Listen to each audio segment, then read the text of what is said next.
America, Ulysses of the Odyssey, and Neo from the Matrix all have in common. Each one is an archetype. Okay. That was a hard one. Let me do another one. About Mary Poppins, Mother Teresa, Cruella de Vil. That's right. They're archetypes too.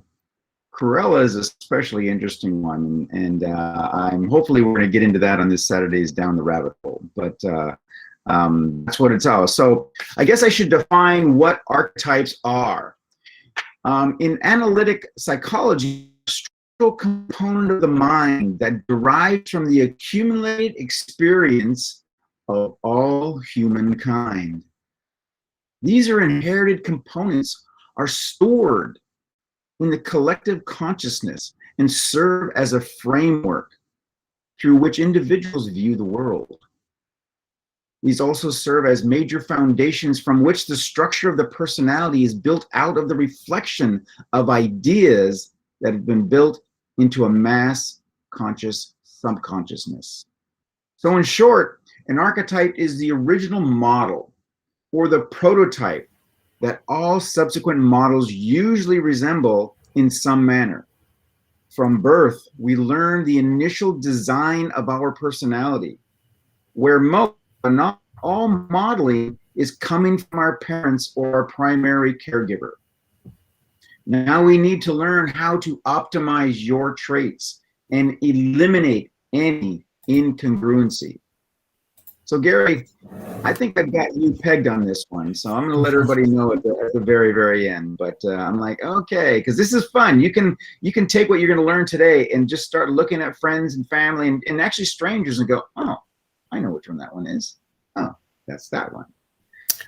All right, welcome everybody to Hacking the Infinity Matrix, episode number 37. Everyone's got at least one. Which split personality shows up for you the most? Do you even know who you really are? I mean, in this moment. And what about who you'll be in moments from now, next week, or even next year? Yeah. I think it's fascinating to witness people's splitting off into multiple personalities without even knowing they're doing it. Stick around and let's have some fun with the talented cast you've acquired on the road show called Life.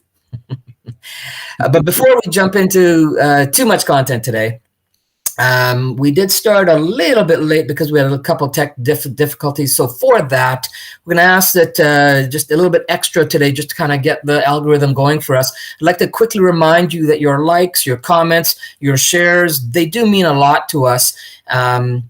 And they also help our stream to be seen by more people whenever, on whatever platform you're watching this on, because we are streaming it to a few different places. So please, let's start by everyone here entering in the chat where you're from, joining us from today. Go ahead and let us know, and let's just take a look. I know Demetrius, you jumped on, which is awesome, buddy. Good to see you. Hey, Demetrius. Mary, Rena, nice. Just let us know in the chat where you're coming in from. I'm coming from just outside Vancouver, Canada. My buddy Ross is just outside Seattle, Washington. Don't be shy. Join us. Help us out. There we go. Florida, Rena. Thank you. Lexington, South Carolina. Awesome. And if you have the capacity, and if you be so gracious, we also appreciate any shares, likes, comments. If you're catching us on YouTube, our new YouTube channel, please smash the subscribe button and the bell to get notifications when we go live. You can get content, get notifications when you get live. Let me just throw some of that up here, and you can tell us there. You can go right there, and that'll take you for subscribing and joining our YouTube channel. It's fairly new, so we're just getting started on it to build some content there and a group there. Also want to encourage you all to not just listen to the stream, but also to try out the Infinity Matrix hacks that we're giving you week by week in every stream, and experiment with them. We really challenge you to experiment with them and check out if what we're giving and delivering has any value to you. Find out if you get results or not. And then come back and let us know, right? Come back and let us know in the chats or even private messages. Ross and I both get quite a few of those every week. We love to hear the results and stories. They're always welcome. Yeah, absolutely. So also, if this is your first time, then go ahead and let us know in the chat by typing #first-time. If you're hooked on hacking, you know the routine. You've been here enough. You know what it means. And if you're watching this on the replay later, just let us know by doing #replay. So let's take a look. We got South Africa. We got Canada. We got South Africa, Dayton, Portugal. Awesome. Thank you, everyone, for jumping in and supporting us with all of that, caring. And if you're putting this in, I'm not showing it, because it's not showing up on my stream, because we don't get all the stream content coming into this window, but we do go back to them later and respond to them in all of the channels. So please do feel free to respond there. Awesome. Thank you, everyone, for jumping in. Perfect. So all you first-timers out there, just remember #first-time. That way we get to know who you are, and we can kind of come in and thank you and welcome you in a warm way, so that we know who you are, or at least who you've labeled yourself to be in this moment, in this time, for this topic. That's right. Who showed up today? So Aristotle said, "Give me a child until he is 7, and I will show you the man." It's a very, very powerful statement. So guess what? You've been taught archetypal psychology all or most of your life without even knowing it. It likens itself to a polytheistic mythology in that it recognizes the myriad of fantasies and myths. Your gods, your goddesses, demigods, mortals, animals, all that shape and are shaped by our psychological lives. In this framework, the ego is but one psychological fantasy within an assemblage of fantasies. Archetypes can be characters, they can be structures. Most often they are referenced as character types: the hero, the villain, the sage, the villain hero, the tragic hero. I mean, all different variations. So, but archetypes can also be structural patterns within a literary framework: the darkened cave, the foggy forest at night. All of these they can set the mood, okay? So modern society has simply brought these archetypes of the past into the present, transforming them with different names, different clothes, different stories, kind of.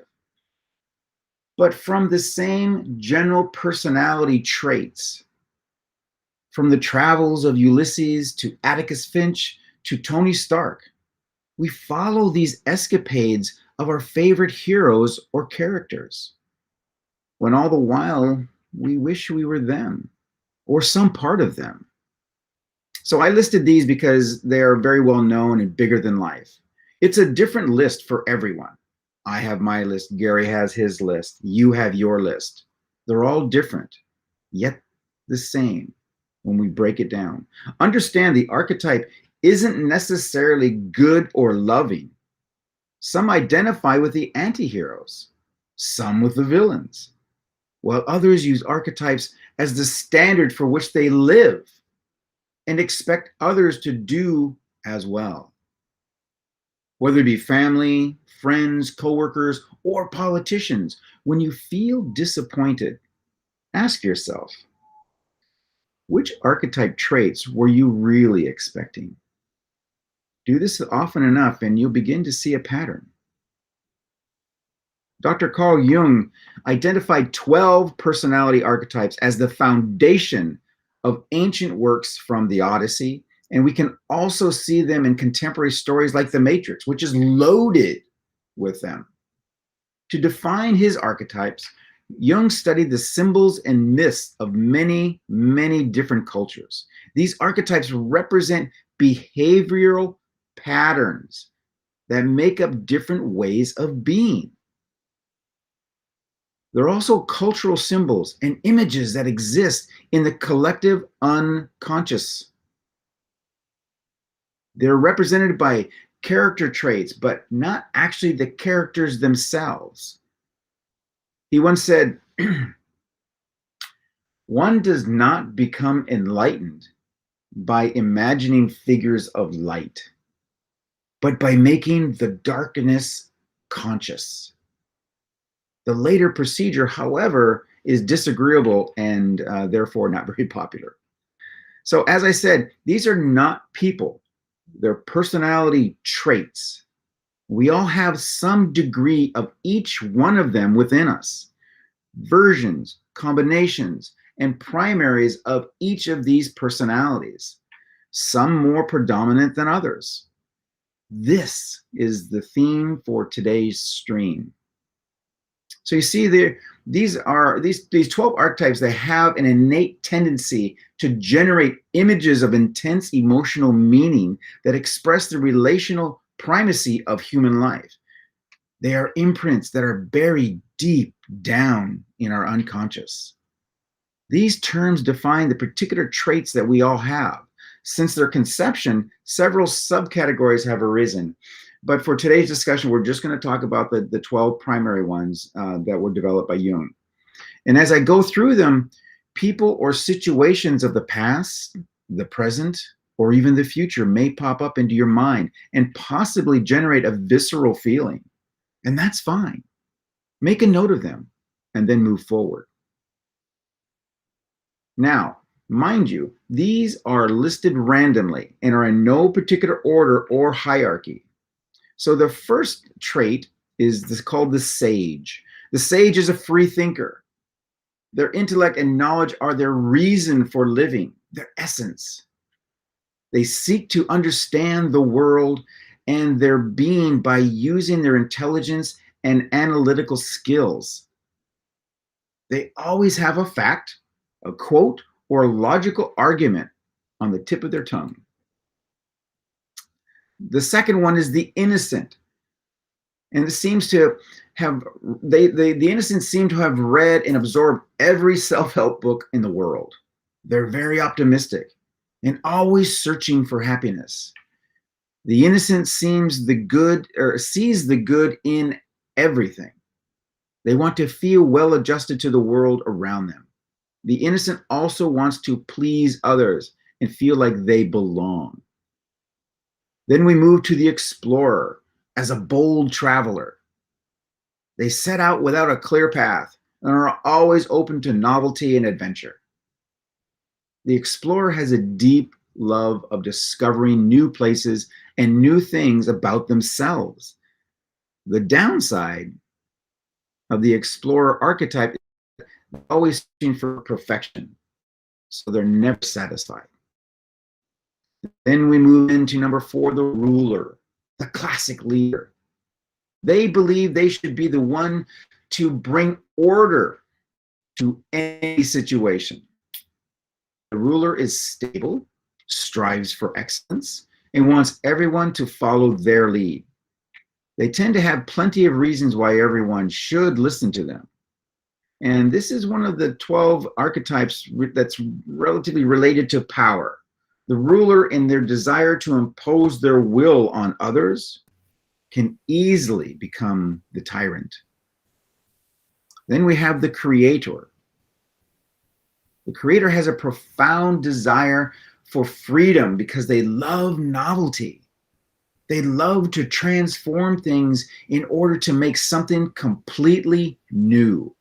The creator is clever, a nonconformist, and self-sufficient. They're imaginative and good-humored. However, they can also be inconsistent and spend more time thinking than doing. And that leads us to the caretaker, number 6. Caretaker feels stronger than other people. Consequently, they offer maternal protection to those around them. They want to protect people from harm and try to prevent any danger or risk from threatening other people's happiness. In extreme cases, the caregiver turns into a martyr who constantly reminds everyone of their sacrifices. Then we have the magician. The magician is like a great revolutionary.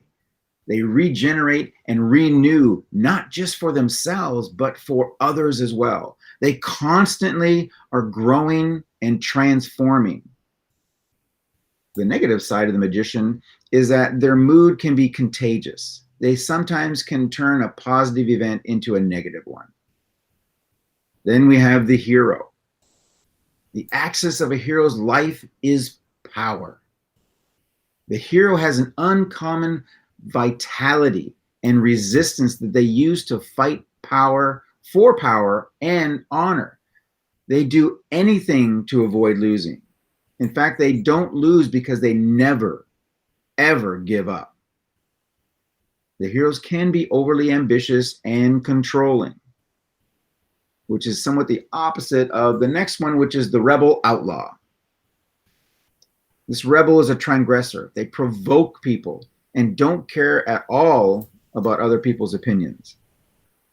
As a result, they like going against the grain and thinking for themselves. They don't like to be pressured or influenced.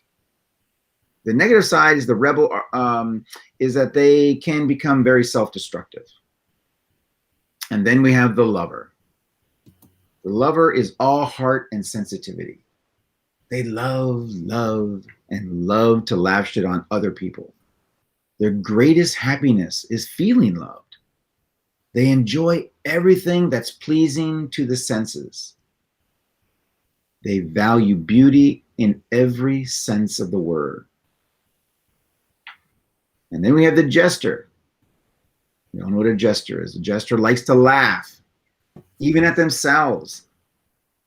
They don't wear any mask and tend to break down other people's walls. They never take themselves seriously because their goal is to enjoy life.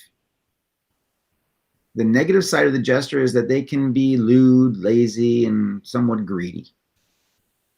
And then our final one is number 12, the everyman. The everyman character is a representation of the audience. This archetype has to do with working hard in living a simple life. Their primary motivations is to have a sense of belonging and enjoyment. They crave creating and forging connections with people. So these 12 archetypes are not the only versions of Jung's ideas. Those other versions include a variable of archetypes. However, they're essentially all the same, just a slight different names and definitions. So as we all have parts and pieces and variations of these within us, for the sake of this discussion, do me a favor. Comment down, of these 12, which one is your primary? Are you the lover? Are you the jester? Are you the leader? Which one are you? And by the way, this also makes for a great entry point into our weekly Down the Rabbit Hole segment. Because Gary and I haven't talked about this, but I think we're going to continue this conversation a little bit on a rabbit hole. So it's every morning. It's every Saturday morning at 8 a.m. Pacific time. Excuse me. We'd like to invite everybody. Come join us. It's just stimulating conversation. It's insightful, sometimes a little wacky, and it's always fun. And it's on Zoom. More and more people are telling us that they're blocking off this hour, even if they can't get to the Zoom call, because they're listening live and loving it. Down the Rabbit Hole is where we invite you to join us in a live Zoom interaction where we discuss and explore all kinds of thought-provoking topics, concepts, and philosophies. And basically, it's an open discussion that starts off on our one topic and then goes down. You have no idea where these things end. It's crazy, and but it's so much fun, and it's just a back and forth. I mean, everybody's on Zoom and everybody's talking, and posing questions, posing topics. So it's also a great time and place to come. And if you have any questions about today or any of our previous live streams, just go to the link that should be at the bottom of the screen, hackingtheinfinitymatrix.com/rabbit, and then you can register there. It's right on the screen there. I'm going to see if I can throw it in the comments as well. That'd be cool. Thank you. So, so which archetype would you consider your primary? So I was just running through. So I'll just go through. So that we got, all right. So we have the lover, a lover from, so we got Raina, Mary, and then Twaina. I'm sorry if I pronounced that wrong. Another lover, then the creator, magician, Demetrius, my buddy, caregiver, and another lover, Mary, and lovers today. Explorer, yeah, lover. Well, we got a lot of lovers on our show. We gotta think about a topic on that then. All right. Caregiver and the outlaw and sage, nice, and the magician. Good mixture there. And let me just throw that one up. That's a good mixture right there. And yeah, so we got the hero, caregiver. So we got quite a few. Right. Sage, so yeah. Here's the thing: is that there, and I'm so happy that everybody's participating. There is no right or wrong answer. This is just simply you. This is how you are. This is your primary.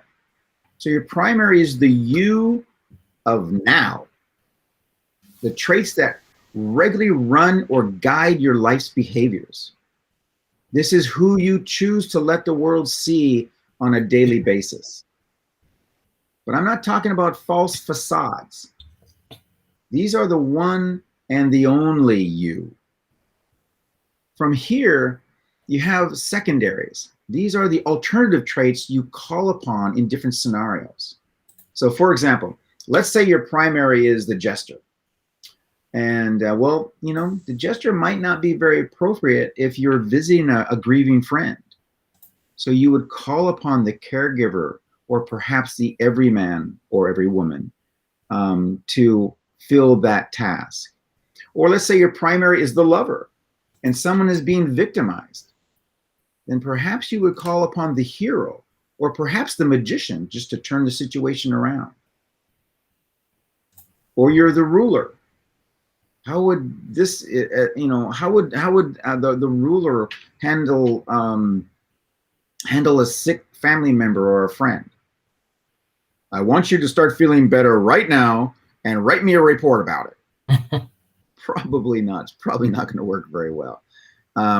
They may tap into like the caregiver or the innocent to lend support and comfort. Now you're also going to find people that that can't break from that. This is who I am, and I will not vary. And they hold back all those other parts of them. So all of these are perfect examples of last week's live stream about imbalance. So they all exist, but for them to be perfectly balanced would be impractical. And nevertheless, these traits are all within you. They always have been.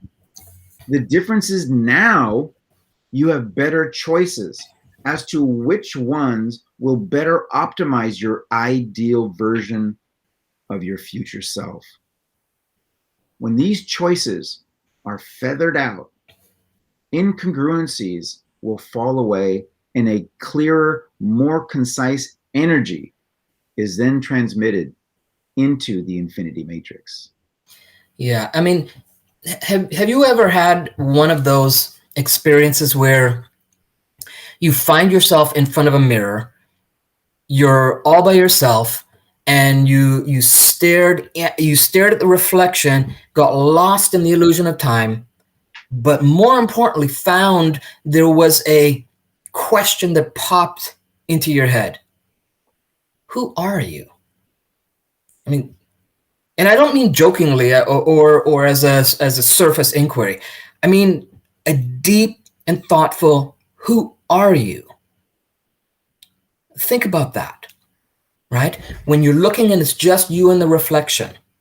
Go ahead and tell me in the comments if you've ever found yourself in that scenario or something similar to it. And while you do that, let me ask you, did you also ask that same question over and over? Because if you did, you most likely found that if you got an answer, you got a different answer every time. So how is that possible? Well, it's because we are all constantly shifting through all the different aspects of ourselves. It's an ongoing thing. Even in this conversation, I'm shifting through the different aspects of who I am to present what it is I'm presenting. It's like a constant shuffling of cards to find the right combination needed to deal with, function, and excel in the reality you are creating moment by moment. Okay, the crazy thing is that while some aspect of yourself, and we've defined self as spiritually evolving life force, right? Some aspect of yourself is creating reality moment by moment for you. It's also simultaneously brewing up the personality soup needed to exist within and experience that reality. Think about this. It's deep, but you think about this. It's like it's saying, well, create this. Okay, now in order to experience that, I have to have some version, some flavor, some variant of self to step into that reality so you can have an infinite number of moment by moment experiences. So think of it in this way. Each and every moment that you exist, it's like each and every moment that you exist it's like a single frame in a super long movie called Existence of All That Is, which would be a really cool movie, by the way. So, and another project. Yeah, it's a single frame, right? Each moment is a single frame in that movie, and in every direction. Up, down, right, left, and all 360 degrees of space time. Get that, right? These are all the endless rows upon rows of sequential frames, and each one is completely different experience of existence.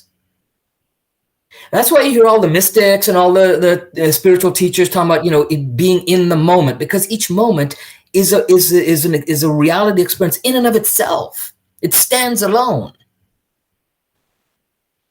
Because remember, we've said before on that in other streams that any change means that it's a complete change. Because the equation is not the same and can't ever be the same time, space, matter, and energy combination ever again. Well, that is the infinity matrix. This is where you exist. This is when everything is here and now. This is how this is how the all is the one and the one is the all. And this is why what you put out is what you get back. And this is what happens when everything changes except those first four laws of reality. Okay, now we went deep there. That's okay. That's good. Sometimes it's good to go deep. All right. So let's go back to, let's say you stepped into the personality characteristic of a director, and you are the director of this grand and omnipotent production, right? Maybe no one ever told you that you can absolutely do a casting call and bring to each scene the perfect character in order to maximize the probability of having the outcome you'd prefer. Listen, you've been doing it unconsciously anyways your entire life. We're not asking you to do anything new. We're just we're asking you to kind of look at it from a different perspective and come from a more resourceful place. Isn't it about time that you took some conscious control and produced, casted, and directed the major scenes in your life from a place of choice? That's what we've been talking for 37 episodes now. That's what our shtick is, right? That's what we're bringing. Yes, stand in your choice convergence point, or CCP as we call it. And just start by connecting with the idea that there is a you that exists.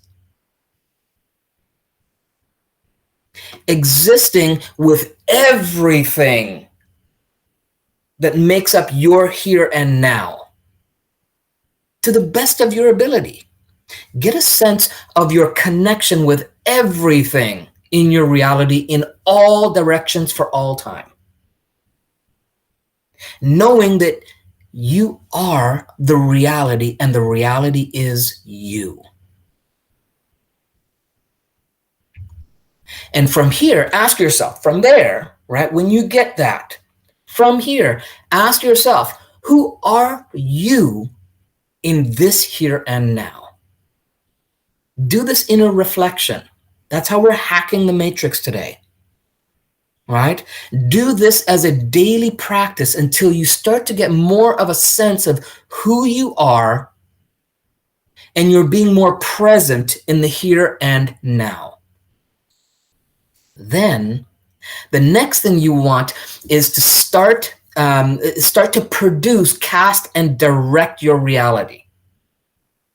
So realize that every movie needs different characters to play out different roles. And what you're going to do is think of the life scenes that you know you'll be stepping into in that illusion that you call a future. Right? And then start to cast the version of your empowered self in those scenes. What would you be wearing? What kind of backstory would you have or need? Right? What kind of origin story?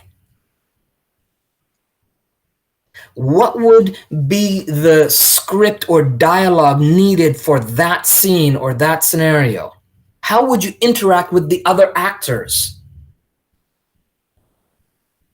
And knowing that since the one is the all and the all are the one, that means that those other characters, those other actors are just a reflection of you. They're a reflection of what you're putting out in some form or another. So which of the primary archetypes resonate in this moment for that scene? Okay, now here's the real kicker. Try to fathom this, right? Who are you when you aren't being that person in that scene? Right? And how do you know which you is going to be the best one to step in and fill the role that's required? I mean, if we're going to surf the matrix, I mean, let's go. Right? I mean, where does this you go when you are no longer needed? That's another movie. Right? and when would it be of benefit for you to call upon another or on the quote unquote other I, or quote unquote a trusted friend within, to artfully design the reality you prefer? And this isn't a new concept. It's not something that Ross and I have. I mean, it's been for eons, right? I mean, we can go all the way back to, at the very least, Greek philosopher named Cicero. In 45 BC, wrote a letter to a friend and talked about and discussed the need for the quote unquote other I, or the trusted friend within.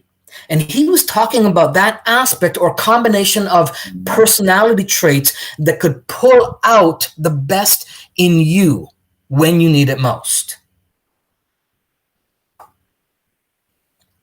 without the attachments of what your ego mind gravitates to. And what we are telling you to do is to create your own all-star cast, and then practice directing and producing them in the scenes that they are best suited for. And practice doing this for 30 days. Do an experiment, right? For 30 days, practice doing this, and then document the shifts in your reality day by day. Write it down, because if you don't write it down, you'll more than likely not become aware of it, or you'll lose things, or you'll forget things. Write it down, document it for 30 days. And go ahead and have fun with it. Try different roles, and maybe even bringing cast members that you would have never expected to be beneficial for that scene. Play outside the box. And even then, step outside any box that you stepped into when you did that. Keep stepping out of the boxes. And this is how you can step into the art of designing your reality. All right. So we went a little deep there, then we came back up, then we went down, then we came back up. All right. Well, Gary, we've got a couple extra minutes. We can probably chat about this a little bit. I mean, basically what we're doing is, we're giving you permission. Just step out. You don't have to be who you think you have to be. That's the thing. That's, in many cases, that's what's holding you back from your objectives, is that you're bringing forth the wrong trait, the wrong personality for a given scenario. It would be like going to an interview, and for a receptionist at a funeral home, but you brought the jester with you. I mean, it's just like, or I was in management for a long time, and people will come in, and I'm just like, you must be joking, because they're just these, this limp rag. It's like, I know there's something inside you somewhere, and sometimes it would just be kind of it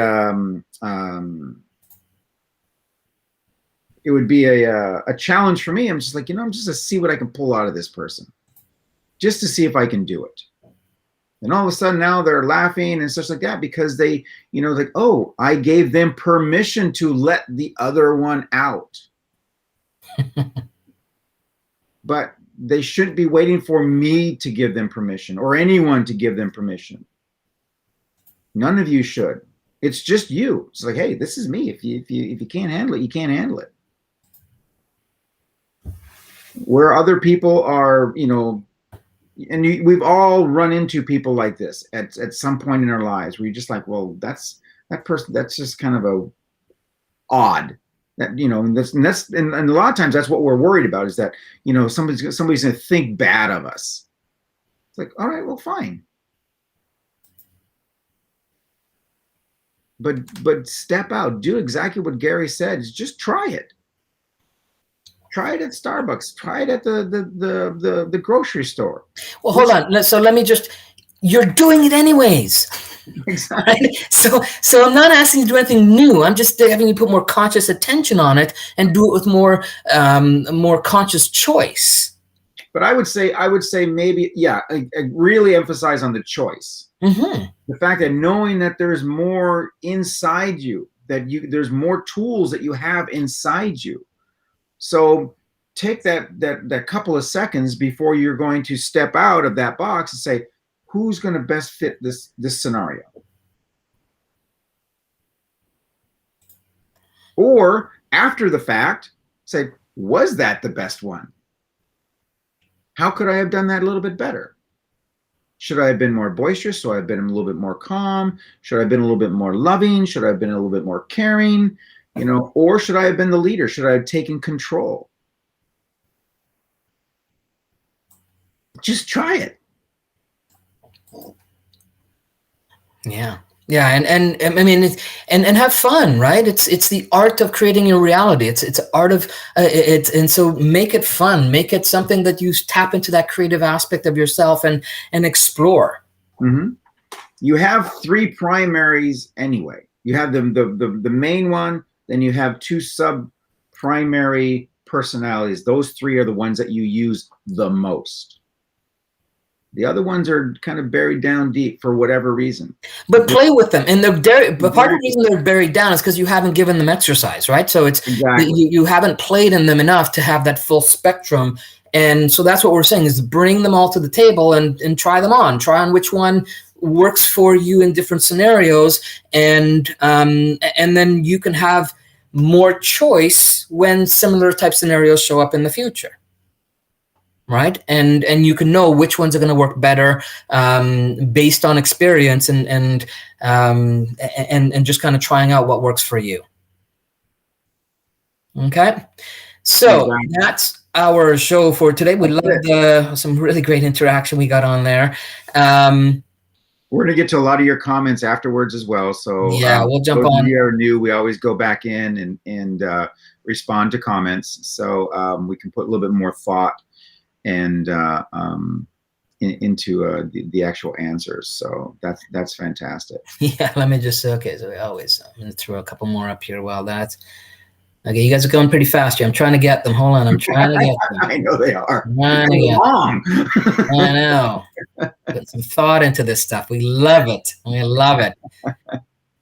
Can we post the chart? Yes, we will post that up sure. We'll come back and post it up in the chats. We'll do it on the group. We can do it everywhere, right, Ross? Yeah. Yeah, that's fine. Most areas where it'll allow us to do that, we will, because I don't think we can on YouTube. No. I don't think so. I don't think I can do that. Yeah. All right. And okay, so that's our chat for today. And remember our replays, you can grab them in. Let me just pull that up. You grab them on the group page, but the best place is YouTube. Yep. Right. So our YouTube channel is relatively pretty new. We've had things there, but now we're really kind of pushing it because we have a little bit more flexibility on YouTube. But in order for us to get that flexibility, we have to have more subscribers. That's how YouTube, that's part of their algorithm. It's like, well, you don't have enough people for us to give you all this flexibility. Let's see if I can throw that in there. If you could subscribe, that would be awesome. If you click on the bell, it'll just kind of give you a notification that we've posted something new. So we have, not only do we have the live streams on YouTube, we have the rabbit holes are posted on live stream or on YouTube. And then we have something else that's going to be called time clips. And they're going to be short little pieces of interviews and things that we've done. So we're getting really excited. We're getting real creative, trying to give you, as much content in as many different directions as we possibly can. And we just so much appreciate everybody being here. Awesome. Yeah. All right. And so I've been putting the links all up there, and I have thrown them in the chat as well. So join us on YouTube, and remember to like, comment, subscribe, hit the bell as Ross talked about, so you can get notifications when we add new content or go live. That's it for today, everyone. Go ahead and play and direct your reality, and come back and let us know. Come back and let us know. Put it in the comments. We'd love to hear the stories and either side of it. Oh, Gary, this didn't work. Or Ross, that stuff is too hard to, whatever. Let us know. We'll come back and chat and help with you, give other suggestions, expand, and it also let us know if what we're delivering is digestible enough for you guys to actually use, right? So if we need to kind of roll it back or if we need to add more to it, that we get that from the interaction we get with you guys. So thank you very much. We will see you guys on Saturday. We've got Rabbit Hole. Let me throw that up. Rabbit Hole this Saturday. 8 a.m. Rabbit Hole right there. So if you go to that /Rabbit Hole, you can register for the Zoom link to join with us in the conversation. And come and have it's a blast. So come on Saturday morning and 8 a.m. Pacific Standard Time. and join us in that great conversation. And let's see where we go with the topic. Yeah, it's gonna be a lot of fun. Thank you, everybody. All right, everybody. Be well. Have a great well. Bye-bye.